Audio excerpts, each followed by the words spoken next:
Welcome. এই ভিডিওতে আমরা শেপ অফ ট্রান্সফর্মার কোর সংক্রান্ত আলোচনা করব। স্মল রেটিংয়ের যে ট্রান্সফর্মার তার কোর সেকশন সাধারণত রেক্ট্যাঙ্গুলার শেপের হয় এবং তার যা লো ভোল্টেজ এবং হাই ভোল্টেজ কয়েল সেগুলিও রেক্ট্যাঙ্গুলার শেপেরই হয়ে থাকে। অবশ্য ট্রান্সফরমারের সাইজ যত বৃদ্ধি পায় তত ট্রান্সফরমারের যে ওয়াইন্ডিং সেগুলির কারেন্ট ক্যাপাসিটি বৃদ্ধি পায় এবং সেক্ষেত্রে কিন্তু রেক্ট্যাঙ্গুলার কোর ব্যবহার করাটা সুবিধাজনক হয় না।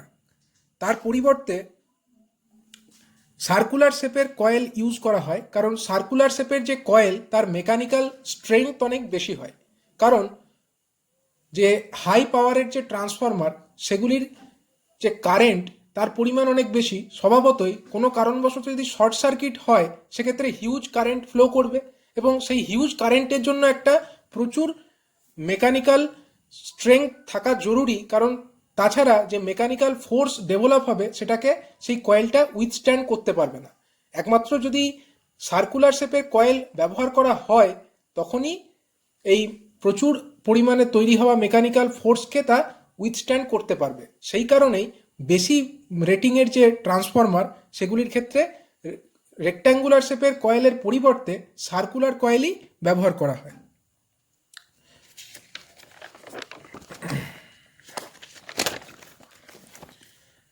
এখানে দেখো একটা কোর পিকচারে দেখানো হয়েছে। এই কোরটি হচ্ছে রেক্ট্যাঙ্গুলার শেপের কোর। এই রেক্ট্যাঙ্গুলার শেপের কোরের উপরে কিন্তু প্রথমে লো ভোল্টেজ ওয়াইন্ডিং এবং তারপরে হাই ভোল্টেজ ওয়াইন্ডিং রেক্ট্যাঙ্গুলার, তারাও কিন্তু রেক্ট্যাঙ্গুলার শেপেরই। লো ভোল্টেজ কয়েল এবং হাই ভোল্টেজ কয়েল উভয়ই কিন্তু রেক্ট্যাঙ্গুলার শেপের এই কোরের ওপরে প্লেস করা হয়েছে। এগুলি সাধারণভাবে কম রেটিংয়ের যে ট্রান্সফরমার সেগুলির ক্ষেত্রে ব্যবহার করা হয়।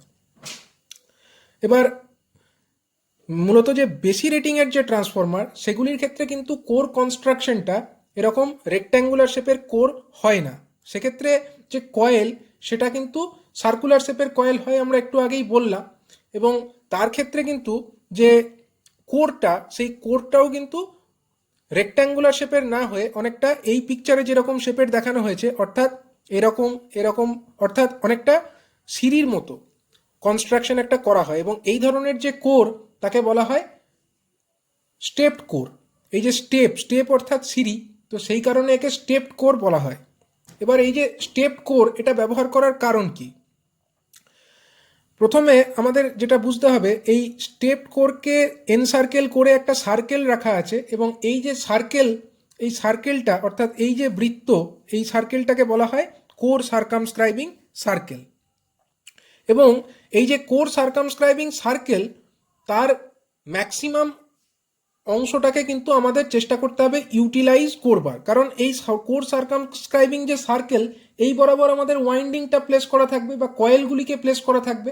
তাহলে যত বেশি পরিমাণে এই স্পেসটা ইউটিলাইজড হবে কোর সার্কামস্ক্রাইবিং যে সার্কেল, তার মধ্যে যত বেশি অংশে কোর মেটেরিয়াল বা আয়রন মেটেরিয়াল থাকবে তত এয়ার গ্যাপের পরিমাণ কম হবে এবং এয়ার গ্যাপের পরিমাণ কম হলে সেক্ষেত্রে লিকেজ রিঅ্যাক্ট্যান্সের পরিমাণটা কমে যাবে।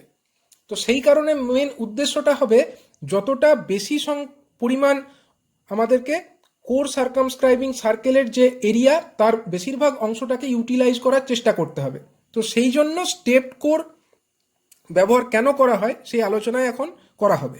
যদি রেক্ট্যাঙ্গুলার কোর ব্যবহার করা হতো তাহলে দেখো, রেক্ট্যাঙ্গুলার কোর যদি আমরা ব্যবহার করতাম তাহলে কোর সার্কামস্ক্রাইবিং সার্কেলের অনেকটা অংশ, এই অংশ, এইখানের কিছুটা অংশ, এই দিকের কিছুটা অংশ, আবার উপরেও কিছুটা অংশ, এইটা কিন্তু আনইউটিলাইজড থেকে যেত, কোনো ব্যবহার হতো না। আবার যদি আমরা রেক্ট্যাঙ্গুলার কোরের পরিবর্তে সার্কুলার শেপের কোর ব্যবহার করতাম তাহলে কি হতো? তাহলে কোর সার্কামস্ক্রাইবিং সার্কেলের সম্পূর্ণ যে এরিয়া সেটা ইউটিলাইজড হয়ে যেত, তাহলে আর কোনো এয়ার গ্যাপই থাকতো না।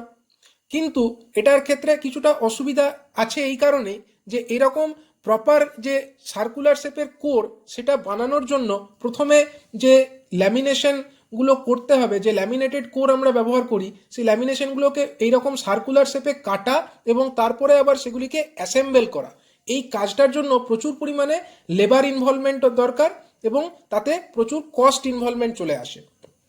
যেই কারণে এরকম সার্কুলার শেপের কোর আমরা ইউজ করতে পারি না। আবার যদি আমরা সার্কুলার শেপের, এখানে দেখো, যদি আমরা সার্কুলার শেপের কোর ইউজ করি তখন কি হবে, তার যে periphery, length of the periphery for both low voltage coil and high voltage coil will be minimum. Because যদি আমরা একটা সার্কেল দেখি আর অন্য যে কোনো শেপের একটা এরিয়া দেখি, তাহলে তাদের এরিয়া যদি সেম হয়, অর্থাৎ এই সার্কেল এবং এই যে এরিয়া, এই দুটির এরিয়া যদি সেম হয়, সার্কেলের ক্ষেত্রে কিন্তু লেংথ অফ দ্য পেরিফেরি কম হবে অবশ্যই। স্বভাবতই যদি আমরা সার্কুলার শেপের যদি কোর ইউজ করতে পারি, সেক্ষেত্রে কিন্তু লো ভোল্টেজ এবং হাই ভোল্টেজ যে কয়েল যেগুলি এই কোরের ওপরে জড়ানো থাকবে, তাদের লেংথও কম হবে, এবং লেংথ কম হওয়ার অর্থই হচ্ছে সেখানে আমাদের কপার কস্ট, যেটা এই লো ভোল্টেজ এবং হাই ভোল্টেজ কয়েলগুলোকে বানানোর জন্য লাগতো, সেটা কমে যাবে। অর্থাৎ একদিক থেকে আমাদের কস্ট ইনভলভমেন্টটা কমে যাচ্ছে। অর্থাৎ একদিকে যেমন আমাদের লেবার কস্ট বাড়ার জন্য টোটাল কস্ট বেড়ে যাচ্ছিল, অন্যদিকে কিন্তু কপার কস্ট কমার জন্য কস্ট কিছুটা কমছেও।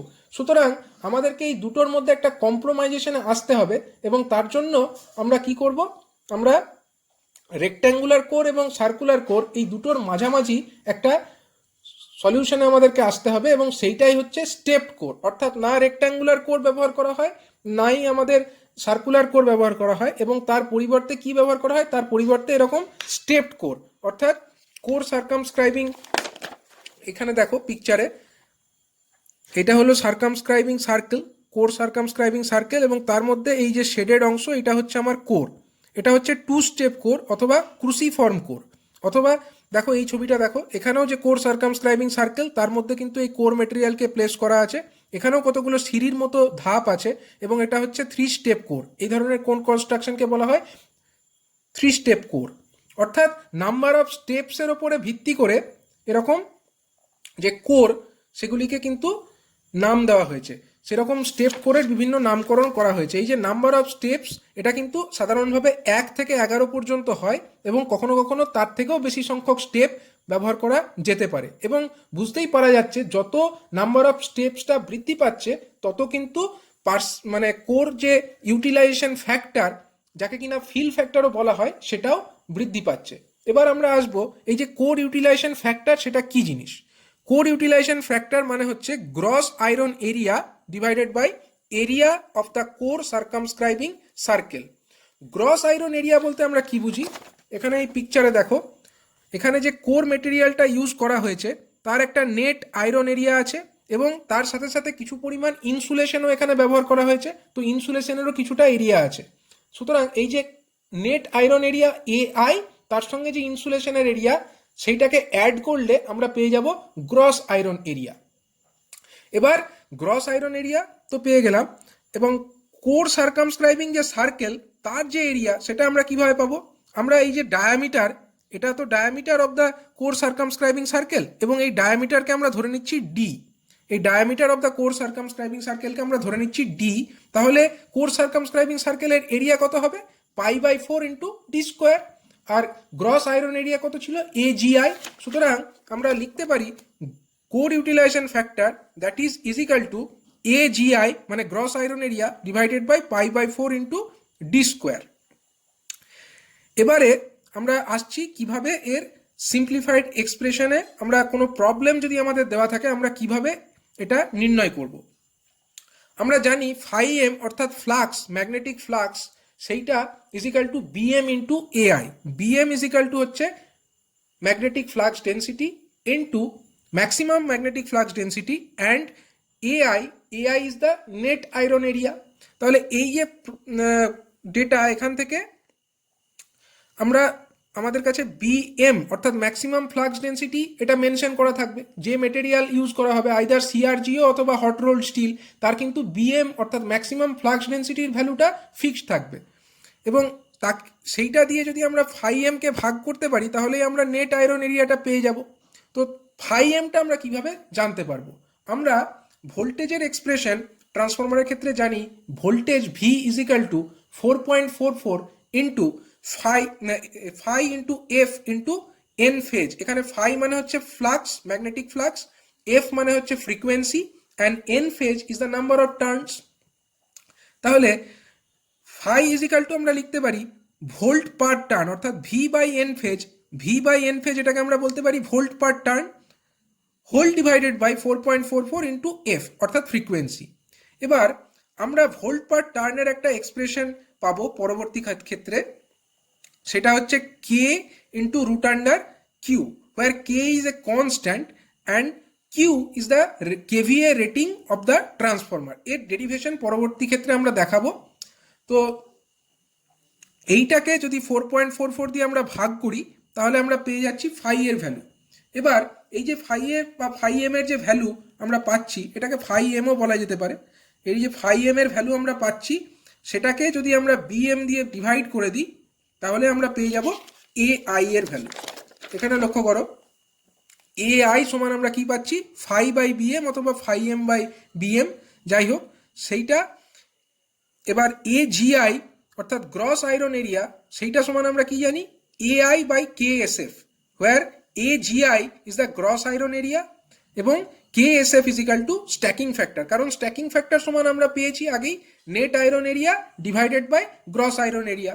সুতরাং নেট আয়রন এরিয়া তো আমরা এই প্রবলেম থেকে নির্ণয় করলাম, তাকে যদি স্ট্যাকিং ফ্যাক্টর দিয়ে ভাগ করে দিই তাহলে আমরা গ্রস আয়রন এরিয়াটা পেয়ে যাচ্ছি। এবং গ্রস আয়রন এরিয়া পেয়ে গেলে এই যে ফর্মুলা কোর ইউটিলাইজেশন ফ্যাক্টর অর্থাৎ A GI divided by pi by 4 into D square, এই ফর্মুলা থেকে আমরা কোর ইউটিলাইজেশন ফ্যাক্টরটা নির্ণয় করে ফেলতে পারবো। এবার দেখো বিভিন্ন রকম যে কোর, তার ছবি এখানে দেখানো হয়েছে। স্কোয়ার কোর যদি হয় সেক্ষেত্রে এরকম কোর সেকশন হবে এবং তাকে এন সার্কেল করে যে সার্কেল সেটা এরকম থাকবে। এবং স্কোয়ার কোর যেহেতু, তার ক্ষেত্রে এ ইজিক্যাল টু বি হবে, লেংথ ইজিক্যাল টু ব্রেডথ হবে। এটা হচ্ছে 2 স্টেপ কোর। এখানে দুটো সিঁড়ির মতো ধাপ আছে, এই একটা ধাপ এবং এই আর একটা ধাপ, একে বলা হচ্ছে 2 স্টেপ কোর অথবা একে ক্রুসিফর্ম কোরও বলা হয়। আরেক ধরনের কোর দেখানো হয়েছে, দেখো এখানে 3টি ধাপ আছে, 1টি 2টি 3টি, 3 ধাপ অর্থাৎ একে বলা হয় 3 স্টেপ কোর। এই ডাইমেনশনগুলো পিকচারে দেখানো আছে।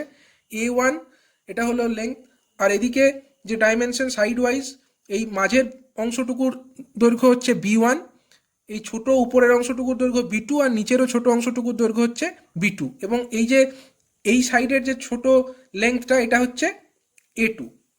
অনুরূপভাবে এরও ডাইমেনশনসগুলো এখানে স্পেসিফাই করা আছে। সাধারণভাবে যদি বড় রেটিংয়ের ট্রান্সফরমার হয়, বিশেষত যে পাওয়ার ট্রান্সফরমার, সেখানে কিন্তু 7 থেকে 8টা স্টেপ এরকম থাকে। অবশ্য 11 স্টেপের থেকে বেশি কোর স্টেপিং কিন্তু করা হয় না। এর কারণ হচ্ছে সেক্ষেত্রে অনেকগুলি ল্যামিনেশনের প্রয়োজন থাকে, অনেকগুলি শেপের ল্যামিনেশনের প্রয়োজন থাকে। তো এতগুলি শেপের ল্যামিনেশন বানাতে গিয়ে যে লেবার কস্ট ইনভলভমেন্ট হয় বা ম্যানুফ্যাকচারিং কস্ট যেটা ইনভলভমেন্ট হয় সেটা অনেক বেশি হয়ে যায়, যে কারণে 11টা স্টেপের বেশি কিন্তু সাধারণত করা হয় না। এবার আমরা কতগুলি স্পেশাল টাইপের শেপের ইউটিলাইজেশন ফ্যাক্টর নির্ণয় করব। প্রথমে স্কোয়ার কোর। স্কোয়ার কোরের ক্ষেত্রে ইউটিলাইজেশন ফ্যাক্টর, স্কোয়ার কোরের ক্ষেত্রে চিত্রটা লক্ষ্য করো। স্কোয়ার কোরের ক্ষেত্রে দেখো এর লেংথ কত ছিল, এ এবং ব্রেড ছিল বি, সুতরাং কোরের এরিয়া কত, এ ইন্টু বি। কোরের এরিয়া এ ইন্টু বি। আর কোর সার্কামস্ক্রাইবিং যে সার্কেল, এর ডায়ামিটার যদি ডি হয়, কোর সার্কামস্ক্রাইবিং ডায়ামিটার যদি ডি হয় তাহলে তার এরিয়া কত হবে, pi by 4 into D square. এবং যেহেতু এটা একটা স্কোয়ার কোর, আমরা এইখানে আবার পিকচারটা একবার ড্র করে নিই তাহলে বুঝতে সুবিধা হবে। স্কোয়ার কোরের ক্ষেত্রে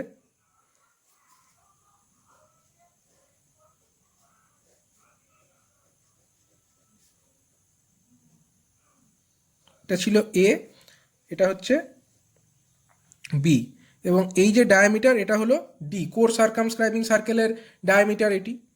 তাহলে এক্ষেত্রে দেখো যে কোর এরিয়া কত হবে, A into B, that is the gross iron area. এক্ষেত্রে এ ইজিক্যাল টু বি, কারণ কি, কারণ হচ্ছে এটা একটা স্কোয়ার, স্কোয়ারের ক্ষেত্রে length equal to breadth, that is A equal to B. এবং ডি ইজিক্যাল টু কত হবে, দেখো পিথাগোরাসের সূত্র অনুযায়ী ডি ইজিক্যাল টু, এই রাইট অ্যাঙ্গেল ট্রায়াঙ্গেল থেকে আমরা কি পাবো, A square plus B square, D square equal to A square plus B square. যেহেতু এ এবং বি ইকুয়াল, তাহলে আমরা এটাকে 2a স্কোয়ার লিখতে পারি। সুতরাং ডি ইজ ইকাল টু হয়ে যাবে √2a। অর্থাৎ এক্ষেত্রে ইউটিলাইজেশন যে ফ্যাক্টরটা হবে সেটা কত হচ্ছে, এ বি, অর্থাৎ এ বিকে আমরা লিখতে পারি এ ইন্টু এ অর্থাৎ A square divided by π/4 into D square. এখানে ডি সমান আমরা কত পেয়েছি, √2a, অর্থাৎ √2a তার হোল স্কোয়ার। এখান থেকে আমরা পার্সেন্টেজ যে পাচ্ছি, মানে এর থেকে আমরা যে ইউটিলাইজেশন ফ্যাক্টরটা পাচ্ছি সেটা হচ্ছে 2/π অর্থাৎ 0.636। সো ইউটিলাইজেশন ফ্যাক্টর যদি পার্সেন্টেজ হিসাবে আমরা লিখি 63.6%। So percentage fill is equal to 63.6%। লক্ষ্য করো স্কোয়ার কোরের ক্ষেত্রে কিন্তু অনেকখানি অংশ কিন্তু আনইউটিলাইজড থেকে যাচ্ছে। এরপরে যদি আমরা টু স্টেপ কোরের চিত্রটা আমরা এখানে আর একবার ড্র করে নিচ্ছি, বা ক্রুসিফর্ম কোর, তার ডাইমেনশনটা আমরা এখানে আর একবার লিখছি।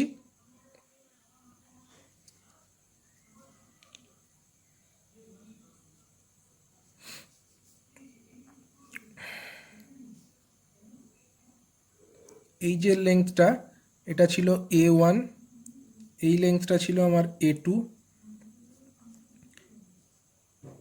এই লেন্থটা ছিল আমার B1, এই small length is equal to B2, আর এই লেন্থটাও ছিল B2।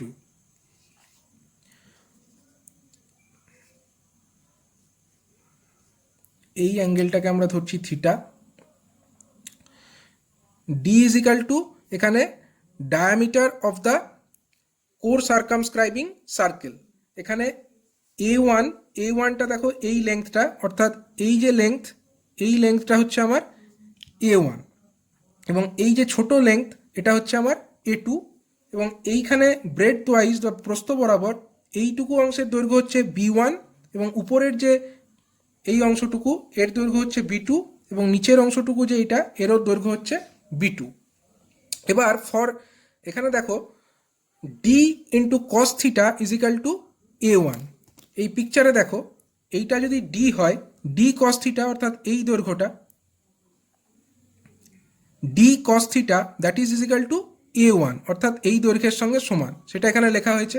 এবং ডি সাইন থিটা অর্থাৎ এই যে দৈর্ঘ্য, এইখান থেকে এইটুকু এই যে দৈর্ঘ্য, এটা হচ্ছে আমার D sine theta that is equal to B1, সেটা এখানে লেখা হয়েছে।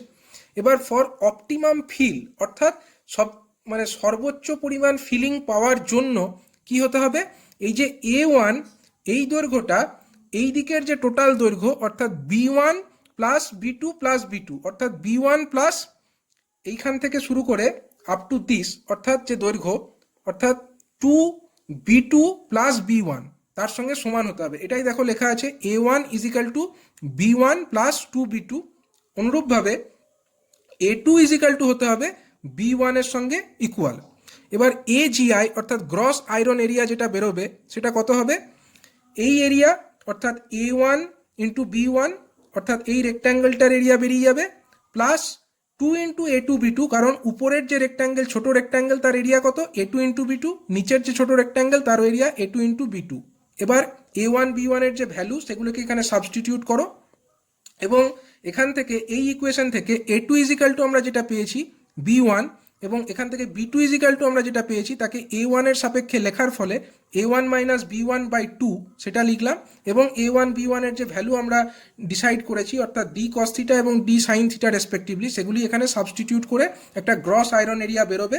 এবং ফর অপটিমাম কন্ডিশন অর্থাৎ সর্বোচ্চ পরিমাণ ফিল পাওয়ার জন্য, ম্যাক্সিমাম মিনিমাম কন্ডিশনের জন্য আমাদের কি করতে হয়, আমাদেরকে ডেরিভেটিভ করে তাকে জিরোর সঙ্গে ইকুয়েট করতে হয়। সুতরাং এই যে derivative of AGI with respect to, এখানে ভ্যারিয়েবল কে আছে, ভ্যারিয়েবল হলো থিটা, এই অ্যাঙ্গেলটি হলো theta. So in respect to theta আমরা এটাকে ডেরিভেটিভ করব, এবং ডিফারেন্সিয়েশন করবার পরে তাকে ইকুয়াল টু 0 করে আমরা থিটার ভ্যালু পাচ্ছি 31.72 ডিগ্রি। এবার এই ভ্যালু আমরা A1 এবং B1 এর যে ইকুয়েশন পেয়েছি সেখানে সাবস্টিটিউট করে দেবো। সুতরাং আমরা A1 এর ভ্যালু কত পাচ্ছি, D1 cos 31.72 অর্থাৎ 0.85D। অনুরূপভাবে B1 ইজিক্যাল টু আমরা A2 ইজিক্যাল টু পাচ্ছি কত, D সাইন 31.72 অর্থাৎ 0.526D। একইভাবে আমরা B2ও বার করে ফেলতে পারবো, কারণ B2 ইজিক্যাল টু আমার A1 মাইনাস B1/2, সেখান থেকে B2র ভ্যালুও পেয়ে যাব। এবং ইউটিলাইজেশন ফ্যাক্টর সমান আমরা জানি AGI by π/4 into D square, মানে gross iron area by area of the core circumscribing circle. সেখান থেকে আমরা যে থিটার ভ্যালু সেটাকে এখানে বসিয়ে আমরা পার্সেন্টেজ অফ ফিলের ভ্যালু পেয়ে যাচ্ছি 78.6%। একইভাবে যদি আমরা একটা 3 স্টেপ কোরের জন্য দেখি, সেক্ষেত্রে আমরা পার্সেন্টেজ অফ ফিলের যে মান সেটা পাবো 85.1%। এবং এখানে লক্ষণীয় বিষয় যেটা, যত হায়ার কোর ইউটিলাইজেশন ফ্যাক্টর তত আমাদের কোর সার্কামস্ক্রাইবিং যে সার্কেল তার ডায়ামিটারটা কম হচ্ছে। এবং এর মানেই হচ্ছে যে আমাদের রেডিউসড লেংথ, আমাদের মিন টার্ন যেটা ইউজ হচ্ছে ফর এলভি এবং এইচভি ওয়াইন্ডিং, তার জন্য যে আমরা যে টার্নটা ইউজ করছি তার কি হচ্ছে, তার লেংথটা কমে যাচ্ছে এবং তার ফলে কি হচ্ছে, কপার সেভিং হচ্ছে। কিন্তু এর জন্য কিন্তু আমাদেরকে হিউজ লেবার কস্ট ইনভলভ করতে হচ্ছে।